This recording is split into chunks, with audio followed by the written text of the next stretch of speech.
Bonjour à tous, j'espère que vous allez excellemment bien. Aujourd'hui, on se retrouve pour parler biathlon, pour faire le débrief du 7 km 500 du sprint du côté de Ruhpolding chez les dames. On va revenir sur cette première course sans victoire d'une Française. Est-ce le début de la crise? Est-ce une catastrophe? Ah non, on est juste revenu un petit peu sur Terre, et encore, on a quand même Lou Jean Monod qui fait une cérémonie des fleurs et qui finit 4ème, ce qui montre quand même encore la densité de cette équipe de France, donc on reviendra sur cette course. On parlera du résultat, on parlera des temps de ski, des analytiques, c'est toujours intéressant de voir comment ça s'est passé pour nos Françaises, et puis pour les autres concurrentes, parce qu'on a par exemple eu une Anna Heuberg. Ça va pas fort pour Anna Heuberg en ce moment, et on reviendra là-dessus, et puis on anticipera déjà un petit peu sur la poursuite de dimanche. Je rappelle également que demain, mercredi, je ne ferai pas de débrief du sprint parce que, en fait, je ne suis pas chez moi, tout simplement. Je dois faire des achats. Donc, on fera le débrief des garçons seulement dimanche. Voilà, après la poursuite de dimanche. N'hésitez pas à vous abonner à la chaîne, à réagir dans les commentaires, à mettre un pouce bleu, à partager la vidéo sur les réseaux sociaux, notamment auprès de vos proches, si vous pensez que ça peut les intéresser. Dans les commentaires, n'hésitez pas à me dire qui vous a plu, qui vous a déçu. EPS 2.0, c'est sur les plateformes de podcast, Amazon, Deezer, Spotify, Google, TikTok, le débrief des compétitions en direct. Et notamment à partir du mardi, on parlera, je pense certainement, de la première étape du Tour de l'Under du côté du cyclisme, donc commencez à noter sur les tablettes, comme disait Jones, parce que voilà, à partir de mardi, on fait le débrief de cette course. EPS 2.0, c'est sur les plateformes de podcast. Si vous avez les moyens et que vous voulez soutenir mon travail, vous pourrez faire un super thanks. Et on commence tout de suite avec ce 7 km 500 du côté de Ruhpolding. C'était une course que j'attendais de voir parce que là, on n'était plus sur une course en peloton. On était sur une course individuelle, on va dire classique. Et je voulais voir comment certains concurrents allaient gérer leur effort sur cette piste. Et surtout, on savait qu'il fallait tirer bien aujourd'hui, il fallait faire un sans faute pour s'imposer à Ruhpolding. Tu peux pas t'imposer sans faire un sans faute, mais je voulais voir comment ça allait se passer également. Quel allait avoir vraiment l'intérêt de courir vite, d'être bon sur les skis. Et on voit qu'aujourd'hui, être bon sur les skis, ça t'assurait pas de grand chose. Il fallait surtout tirer bien et tirer vite surtout. Mais il y a quand même une fille qui a réussi à être forte sur les skis et forte sur le tir. Aujourd'hui, c'est Tendrevold. Course exceptionnelle de Tendrevold. Elle a fait quasiment pour moi la course parfaite. Tendrevold, c'est-à-dire quand on voit son niveau de performance, je voulais vous donner les analytiques, c'est toujours très intéressant. Elle est meilleur temps du deuxième tour, Tendrevold, deuxième temps de ski. Je rappelle qu'il y a Lampic et Elvira Heuberg, donc faire deuxième temps de ski, c'est vraiment très très bien. Et pourtant, sur le temps de tir, elle n'est pas exceptionnelle. Elle est 34e sur le range time et sur juste le tir, elle est 29e. Sachant que le range time, c'est le temps d'entrée sur le pas de tir et de sortie du pas de tir. C'est-à-dire que sur cette phase-là, elle perd 12 et 14 secondes, mais pourtant, comme elle va vite sur les skis, eh bien, elle fait pour moi la course parfaite, enfin, Tendrevold. Elle a tué un petit peu le suspense d'entrée. C'est-à-dire que c'est vrai que quand j'ai vu la course de Tendrevold, je me suis dit, bon, pour les autres, ça va être compliqué parce qu'elle est un petit peu au-dessus du lot. Mais je trouve que sa course est vraiment très bien menée. Et je l'attendais un petit peu au tournant, Tendrevold, parce que c'est vrai qu'on pouvait difficilement juger son relais, que le week-end d'Oberhof n'avait pas été parfait. Et là, Ruhpolding, ça commence plutôt extrêmement bien, surtout que pour la poursuite, elle a déjà 20 secondes d'avance. Ce qui veut dire qu'elle peut déjà faire un petit tour de pénalité sur son premier tir couché. Donc ça va peut-être la détendre un petit peu. Elle l'a dit, pour elle, c'est toujours compliqué la reprise, parce qu'elle dit qu'elle attaque en fait comme si elle attaquait une nouvelle saison en interview. C'est vrai parce que vous avez 3 semaines de pause du côté du biathlon. C'est l'un des rares sports d'hiver à avoir une période de calme aussi importante en plein milieu de la saison. C'est pas toujours facile à gérer. C'est vrai que la saison de biathlon elle est atypique parce que vous avez 3 premières manches, 3 semaines de pause, 3 nouvelles manches, une semaine de pause, championnat du monde. Le mois de février est assez calme de ce côté-là. Et puis on retermine par un bloc de 3 courses en 3 semaines. Donc c'est vrai que c'est toujours un petit peu particulier ces saisons de biathlon. Et là je trouve qu'elle s'en est plutôt extrêmement bien sortie. Voilà, très belle course pour Tendrevold du côté de Ruhpolding. Et surtout des bons temps de ski, et ça fait du bien. Ça fait du bien, surtout après un relais qui a été compliqué quand même pour les Norvégiennes. Deuxième, Mona Brorsson. Ce qui est fort du côté de la Suède, on parle de la densité de l'équipe de France. Je trouve que l'équipe de Suède, il y en a quand même trois qui sont fortes dans l'équipe de Suède, voire même quatre avec Magnusson. Il leur manque toujours un élément, je pense, parce qu'en fait, elles peuvent pas tourner comme ce que peut faire en ce moment l'équipe de France. Mais je trouve que l'équipe de Suède, c'est quand même très costaud chez les filles. Autant chez les garçons, il n'y a que Ponsiluoma et Samuelsson. Autant chez les filles, c'est vraiment très bien. Ils font du bon boulot parce qu'à une époque c'était compliqué chez les filles. Et je trouve que surtout Mona Brorsson comme Magnusson, c'est des filles qui progressent. Alors 12e temps de ski aujourd'hui, sauf qu'elle tire très vite, Mona Brorsson. 6e temps de tir, elle perd 5 secondes 4 sur la meilleure au tir. Sauf que elle gagne en fait 6 secondes sur Tendrevold. Le problème, c'est qu'elle perd 40 secondes sur les skis, tout simplement. 11e temps du premier tour, 19e temps du deuxième tour, 13e temps du dernier tour en perdant 20 secondes.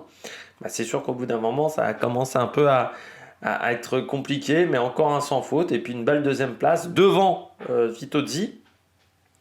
Toujours régulière, Vitozzi, je le disais. Elle marque beaucoup de points depuis le début de saison. Elle n'a pas eu de gros coups de mou. Vitozzi, et ça se confirme encore maintenant avec une troisième place. Là encore un temps de ski juste un peu plus rapide que Mona Brorsson, mais elle tire une chouille moins rapidement que Mona Brorsson. C'est en fait surtout son tir qui a été lent parce qu'elle fait 8 secondes 3 sur le tir de retard, sauf que sur le Rennstein, elle ne perd que 5 secondes. Donc sur tir, elle est arrivée sur le pas de tir, donc elle est bien repartie du pas de tir, mais sur le temps de tir, ça a été compliqué. Comme pour Lou Jean Monod, 4e à la française. Encore une fois, on retrouve juste des résultats peut-être un peu plus normaux du côté de cette équipe de France. C'est pas une catastrophe, on en a encore 3 dans le top 15. 3, voire même... 3 dans le top 15, donc c'est plutôt excellent quand même encore du côté de l'équipe de France, encore très bien. En termes de résultats, c'est dommage, c'est qu'il y a eu ces petites erreurs au tir qui font que c'est frustrant. Mais bon, elles sont sur un tel niveau depuis le début de saison qu'au bout d'un moment, il y a un petit peu d'échec.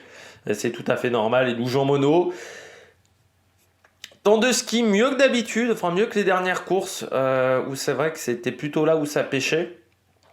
Avec le 10e temps de ski, c'est un peu mieux, parce que des fois, elle était quasiment 20e temps de ski. Donc ça, c'est très bien. 37e temps de tir, par contre, ça c'est un petit peu moins bien. Donc elle a perdu un petit peu de temps, notamment sur Vitozzi et Brorsson. Ce qui fait la différence, c'est les 5 secondes de temps qu'elle perd au tir. En fait, tout simplement par rapport à ses adversaires. Et le temps qu'elle a perdu, il est surtout sur le coucher, plus que sur le debout. Il est sur le coucher. Elle a perdu 5 secondes sur le coucher et voilà, c'est dommage pour le Lou Jean Monod. Devant Elvira Öberg quand même, la Suédoise, 2 erreurs. Cette année, elle a quand même du mal, Elvira, à faire des courses parfaites. Je trouve que ça manque de régularité au tir. Les jambes sont bonnes, même si là aujourd'hui, elle fait que le 3e temps de ski, ce qui est derrière Tendrevold. Mais je dirais que les jambes sont plutôt bonnes depuis le début de saison. Mais sur le tir, des fois, elle a fait des très bonnes courses.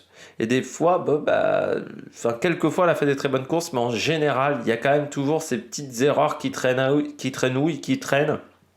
du côté d'Elvira Öberg.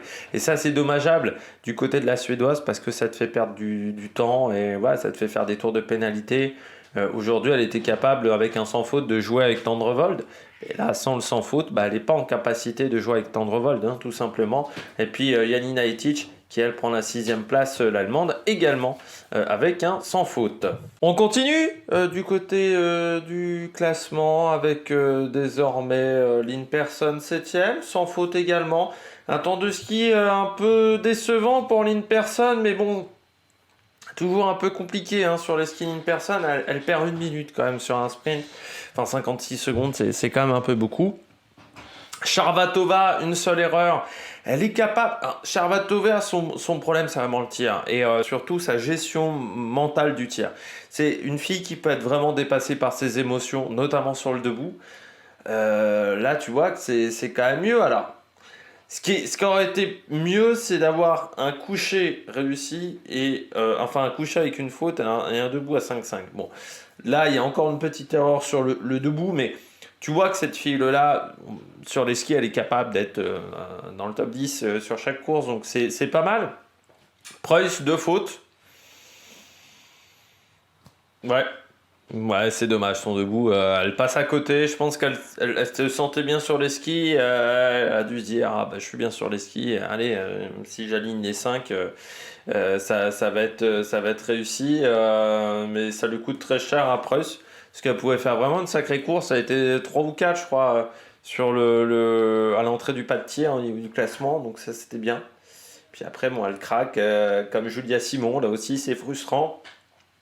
Ce que j'aime aussi du côté de cette équipe de France féminine, c'est contrairement aux garçons où il y a certains mecs avec 8 sur 10 qui sont déjà presque satisfaits, ce que j'aime, c'est qu'une Julia Simon, elle a la rage quand elle fait un 8 sur 10. Pourtant, bon, 8 sur 10, c'est pas non plus catastrophique, mais là, elle avait vraiment la rage.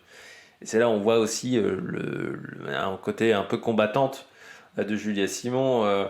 Même Justine Brezaz, elle était un peu frustrée. Je trouve que c'est des filles qui arrivent à mentalement qui ne se satisfont jamais d'un résultat qui n'est pas parfait.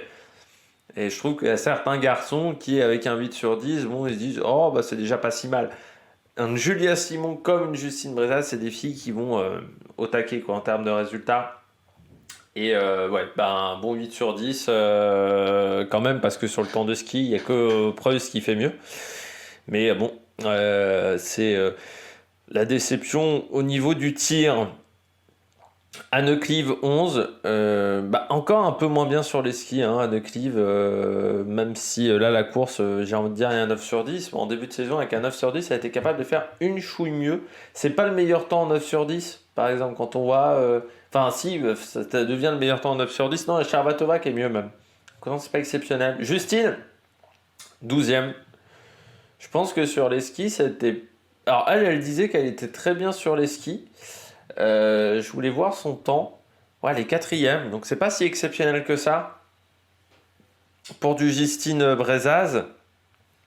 Et quand on regarde bien, ça va de mieux en mieux au fur et à mesure des tours. Le premier tour, elle est 12e, deuxième tour, 6e, cinquième tour, enfin, troisième tour, elle est 5e, même si sur le 5e, elle perd 16 secondes, mais il y a eu des gros écarts sur le dernier tour, notamment avec Lampic, qui est le meilleur temps de ski encore aujourd'hui. Ouais, c'est dommage pour Justine. Après, elle pourra se consoler en disant qu'elle est à 55 secondes. Mais c'est vrai qu'elle perd des points quand même sur Vitozzi, sur Tendrevold. Et le fait de ne pas avoir le relais n'a peut-être pas été si bénéfique que ça au niveau des temps de ski. Elle se sentait bien, mais voilà, elle avait peut-être un manque quand même un petit peu de repères. Yulia Zima, encore une Ukrainienne dans le top 15, c'est bien pour les Ukrainiens.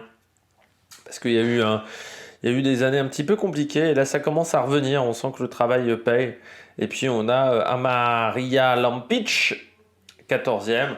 Bon, du côté de Lampic, bah, encore un 7 sur 10, hein. C'est ça qui est frustrant parce que le jour où les balles iront au fond, bah, ça fera un gros score, mais là c'est encore compliqué. Et puis la très belle 15e place de la jeune Julia Tannenmayer.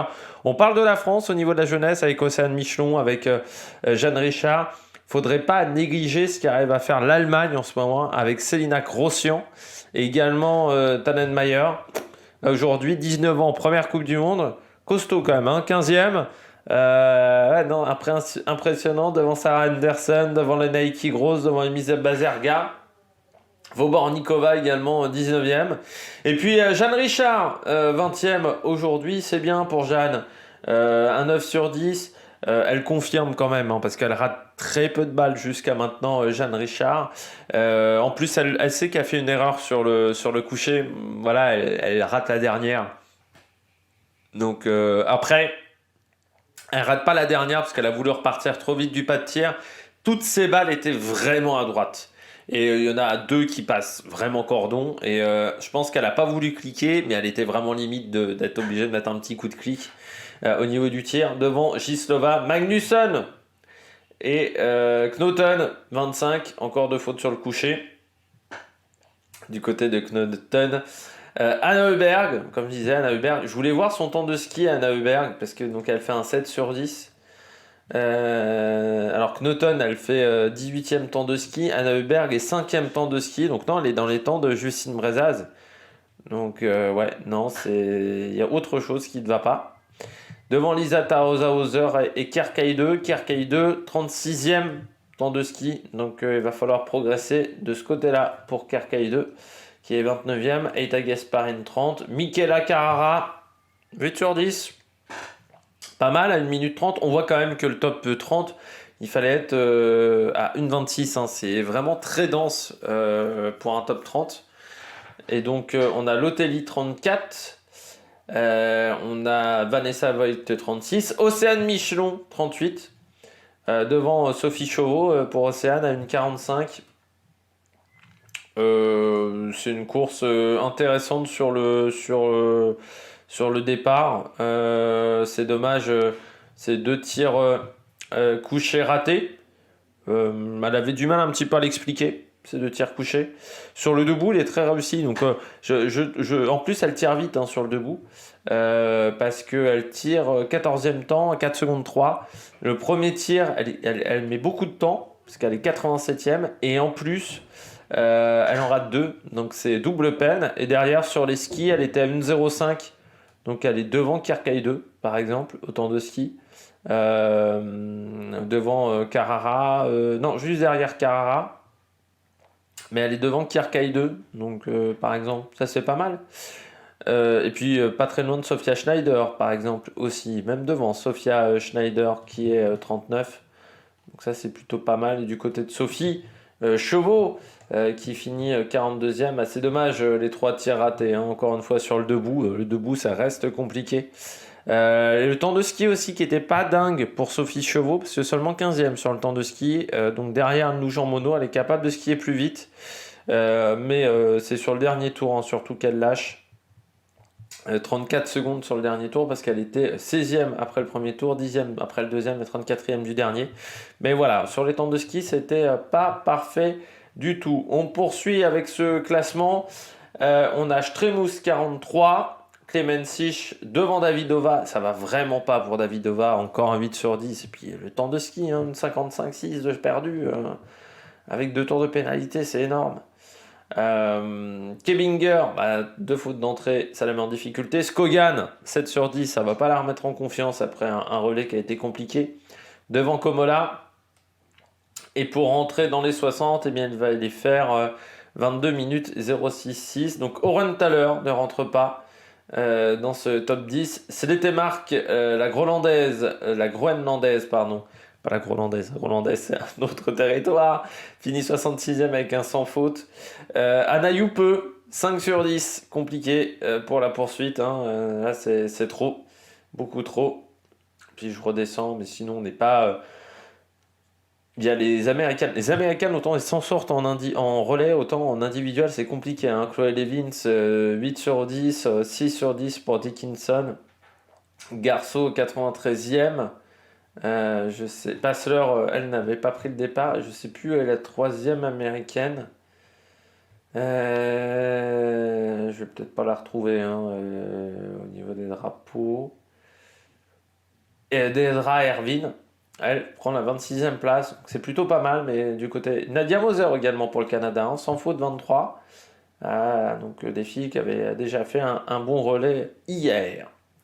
J'espère que vous avez aimé cette vidéo. Demain, donc pas de vidéo pour le sprint. On se retrouvera donc encore une fois dimanche où il y aura le débrief du côté de la poursuite. N'hésitez pas à vous abonner à la chaîne, à réagir dans les commentaires, à mettre un pouce bleu. Et ciao ciao sur la Méric Production.